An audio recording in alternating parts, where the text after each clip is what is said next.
Ça va? Et Jimmy, ça va toi? Ouais, ça va.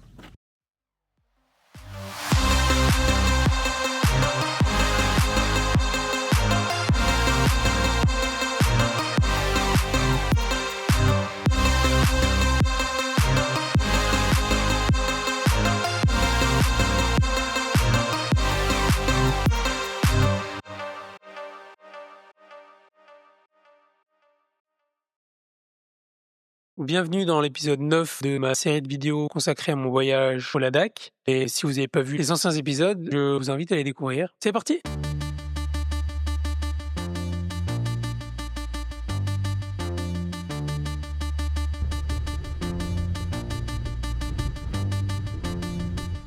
Neuvième jour donc sous le soleil du Ladakh, on va quitter Andlé, on va rebrousser chemin puisqu'en fait ce matin on va prendre la même route que la veille après-midi.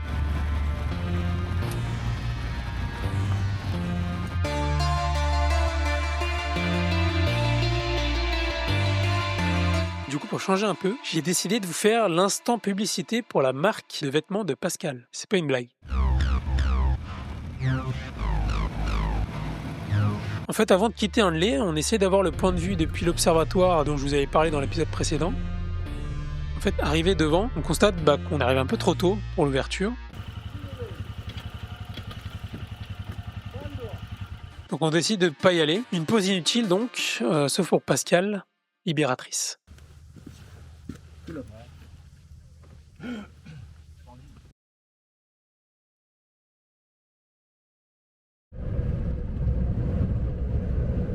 On est reparti et voilà donc l'instant pub que je promettais.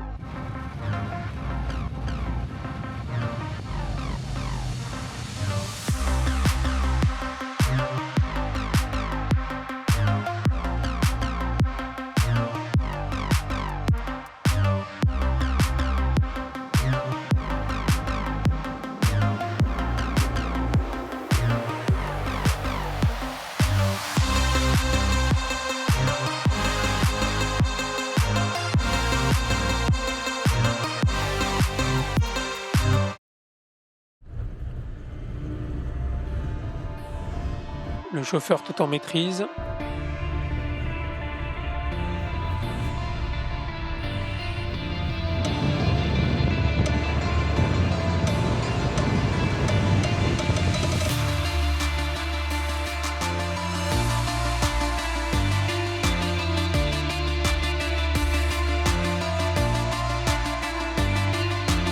Et là, il y avait cette petite colline là qui m'intriguait, même la veille, et j'avais hâte de la revoir aujourd'hui.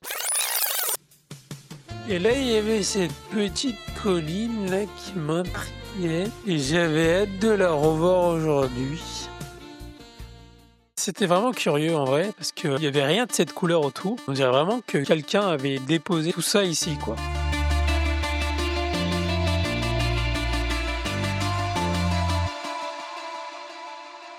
Ah, désolé, mais c'est de nouveau la pub.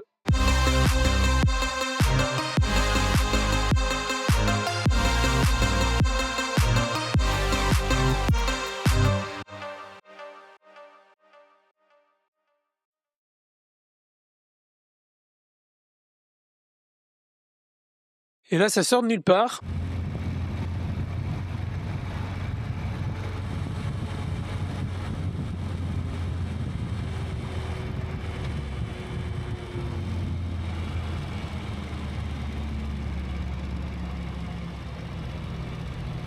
Un char.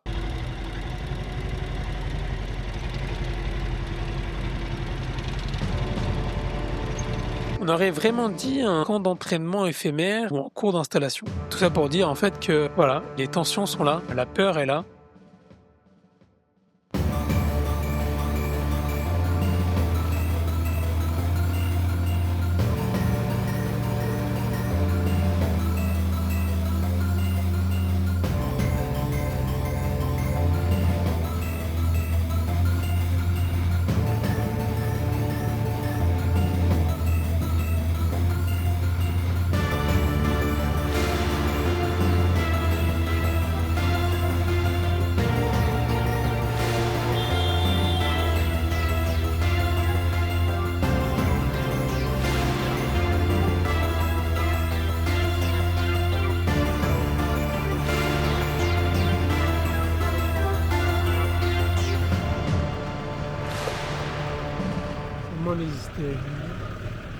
Après un passage à un poste de contrôle, Unfel m'indique la présence d'une espèce endémique sur le marécage.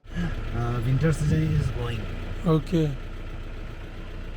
En fait, il s'agit d'un oiseau appelé grue à cou noir, et c'est la seule grue qui vit à une aussi haute altitude.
On s'arrête de se ravitailler en carburant.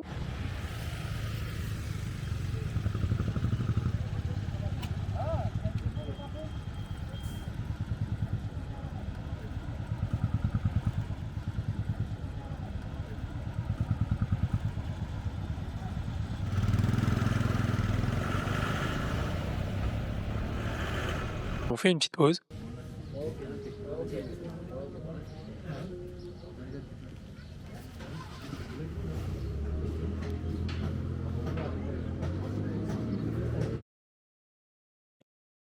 Et on reprend la route, et là encore des collines rouges, avec cette fois la marque d'un géant.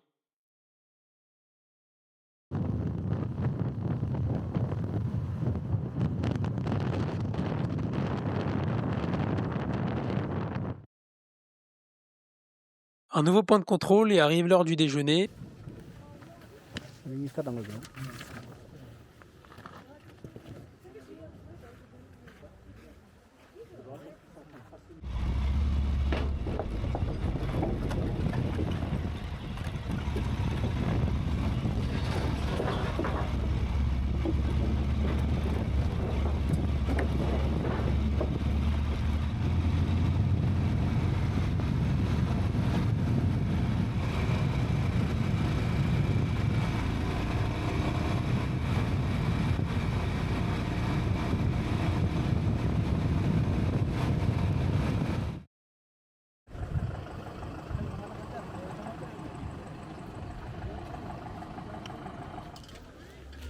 On mange dans un endroit très agréable, calme.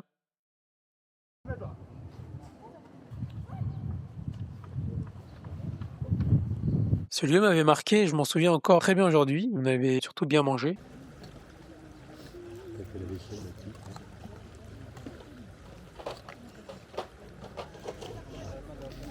Ça réchauffe. La proprio du restaurant, une dame très sympathique, et puis en face de nous, des campeurs. C'est un trick d'ailleurs Louis et Pascal, une femme qui médite. Ça fait Henri Pascal qui tente la même chose. Mais en fait, il était juste fatigué de s'être amusé avec les ânes tel un môme. Et oui, il faut que je vous parle de ça.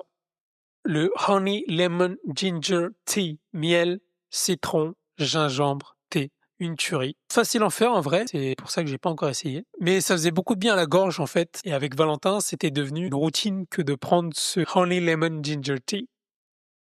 Et après, j'ai conduit et à partir de là, la route était complètement différente.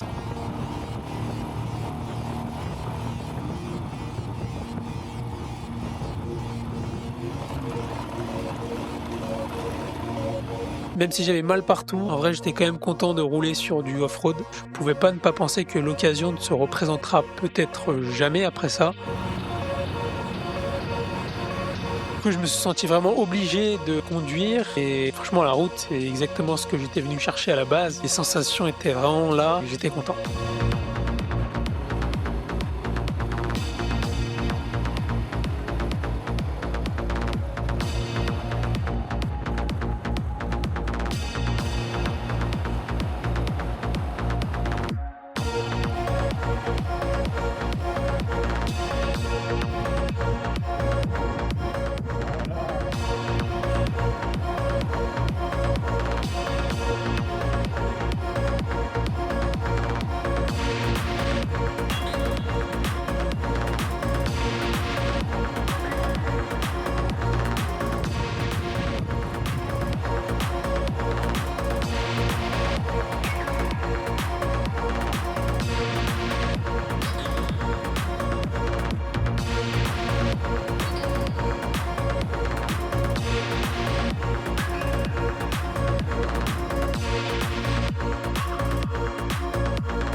I didn't take the good road at that time.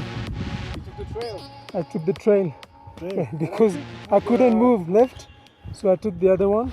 But I think it would have joined, no? Yeah, it is. I thought Run. Jim can't ride that road. Otherwise, I want to take off-road because all open area road. We can go here, here, there. Yeah. Okay. This was just new road, yeah. Before it was.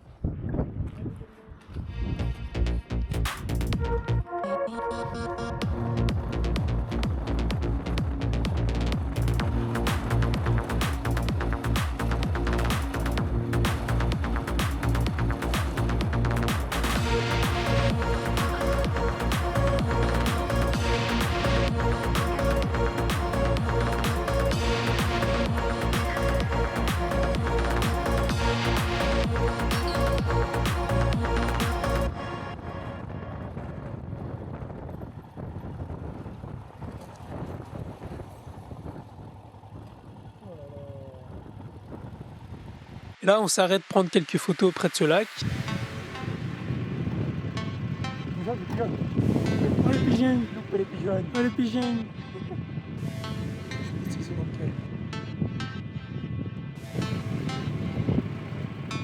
Excellent. Et donc le lac, qu'est-ce que c'est? Eh ben c'est Somriri, situé à 4530 mètres d'altitude. Comme à Pangkong, il est aussi entouré d'imposants sommets, mais cette fois-ci un peu plus proche de nous.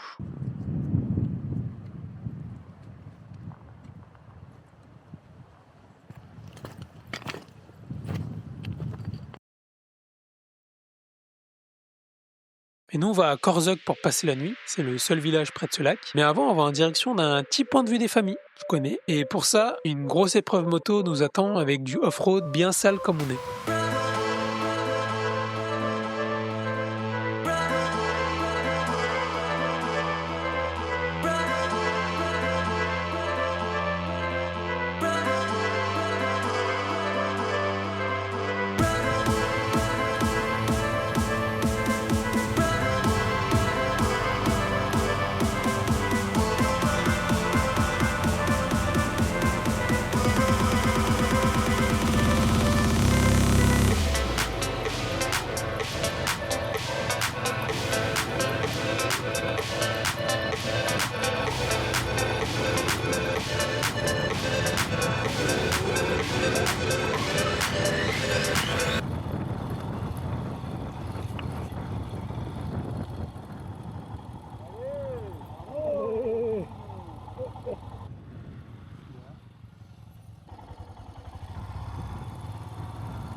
Je vous dis pas comment j'ai flippé avant d'y aller, mais franchement, j'étais content d'être passé.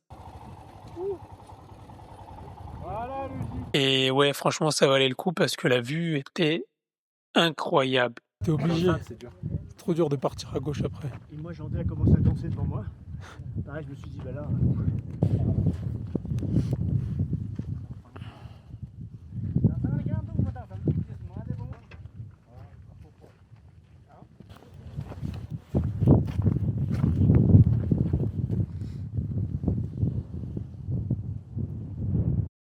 Tout le monde se marre, je sais plus pourquoi. Ah mais si, en fait, c'était un shooting photo pour Redstone & Co.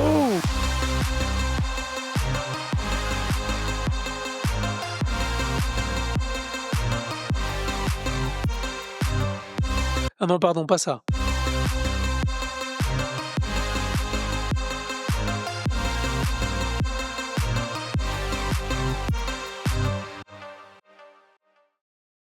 On revient par le même chemin pour se rendre à l'hôtel La Corzoc.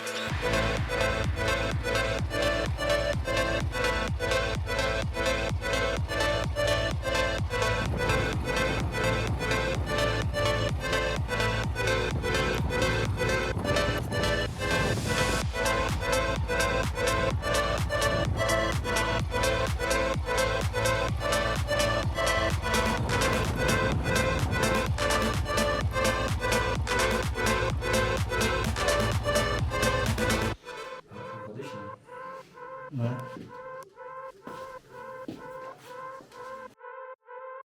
Corzoc, en fait, est connu pour être l'un des lieux habités les plus hauts de la planète. Ici, les habitants, ce sont des nomades. Ils vivent en été pour le tourisme, mais aussi pour l'élevage de chèvres pashmina, qui va servir à la fabrication du très connu tissu de cachemire.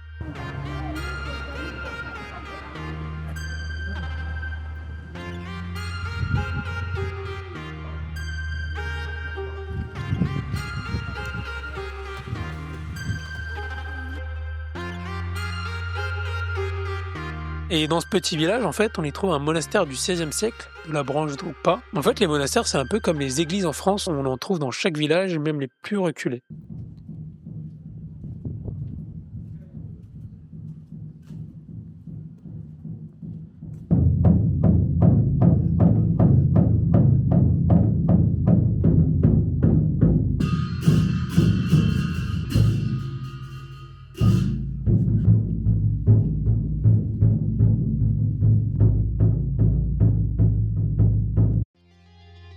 Et ensuite, on décide de faire un petit apéro dans un café. Bon, c'était pas bien écrit, mais on n'avait pas trop le choix parce que dans le café d'en face, il y avait ça. On prend notre petit thé, tranquille.